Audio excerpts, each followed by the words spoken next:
This world is often marked by division, hardship, and neglect.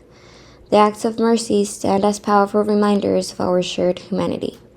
The Mercy Project was born from a deep desire to respond to real human needs with compassion, dignity, and hope.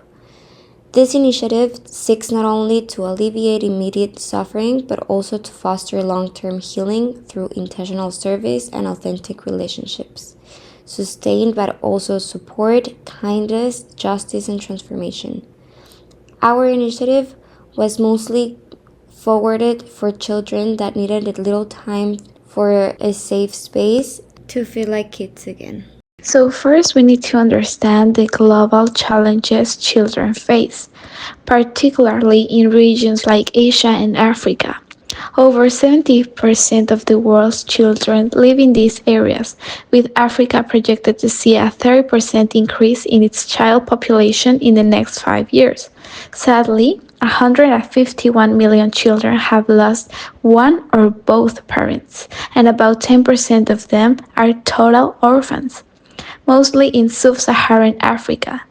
Additionally, 570 million children live in extreme poverty, surviving on less than $1.25 per day, making it clear why organizations like SOS Children Villages estimate that around 220 million children need urgent support. So it's a big problem that we don't talk about enough. Now we're going to talk about the situation in Mexico. In Mexico, a very large group of children is neglected and abused. Approximately 95.1% of such children experience emotional negligence, 83% suffer family violence, and 78.6% experience emotional abuse. The statistics represent many of Mexico's issues in many families today, and the need for preventions and new strategies to protect and secure children's emotional and psychological well-being. Locally in Cancun, the situation is very concerning. Many children face severe environments and challenges, such as forced labor in the streets or the fleeing of such environments. Local authorities have reported at least 200 cases since 2024, and the data shows that up to 60% of the children admitted to the Deaf Foundation home have suffered either violence or abuse since a very young age. This calls for more emotional support systems and effective measures to ensure the protection and rehabilitation of vulnerable children in the region. What is Palace Foundation or DIF? How can we support their work? DIF provide temporary housing to children that were taken out of a family situation that put their mental and physical health at risk. Nowadays, is the most relevant institution working to solve poor children's health and conditions.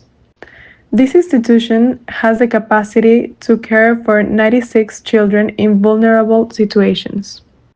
As a Group 1, we supported their work by volunteering in the institution, offering educational and recreation activities to the children. Moreover, we did a campaign in the university to make donations, and we have donated many clothes to the Palace Foundation. The quantitative objectives of our team are on April 5th and May 2nd visit Fundación Palace, so we can organize different activities with children between 3 and 5 years old. These activities are meant to be created and safe, so all children will be able to participate. On the other hand, the resources the team will need are lunch boxes, some board games, and papers and crayons. Then we have a clothes donation for children and teenagers. The actions to achieve these objectives are: first, have a welcome activity, so children can feel safe, happy, and connected with us. Then they create creative activities to encourage imagination and fine motor skills. Then free and guided play activities to socialize and organize teamwork. Also time for story times where we can listen, play, and have imagination and understand skills from others. And after all these activities, have our time for lunchbox, so we can provide food and a good time with their favorite snacks like pizza and some healthy snacks. At the end, we have our closing activity, so we can play with the kids for last time and have a reflect about our day. And the final activity of our project is clothes donation, so we can collect clean and new clothing items to support children and teenagers of the foundation. believe that even if the visits felt fast, they were meaningful. We have the chance to spend time with the children.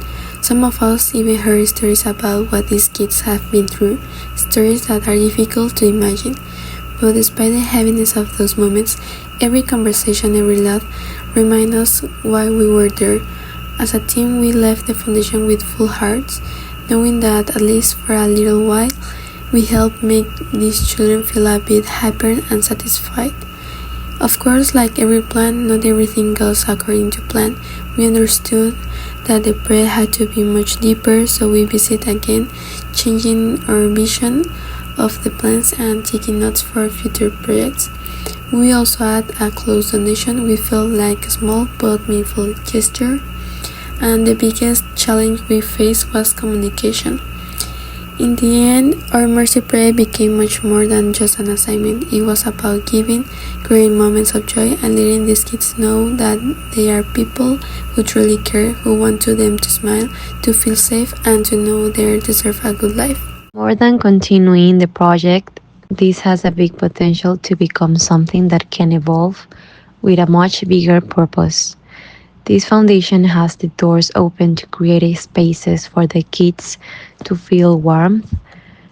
Because of this, apart from painting and sharing with them, the project can become a weekly workshop, doing activities like painting, making bracelets, workshops of emotional regulation, done with dynamic activities that would allow children to understand it better, etc.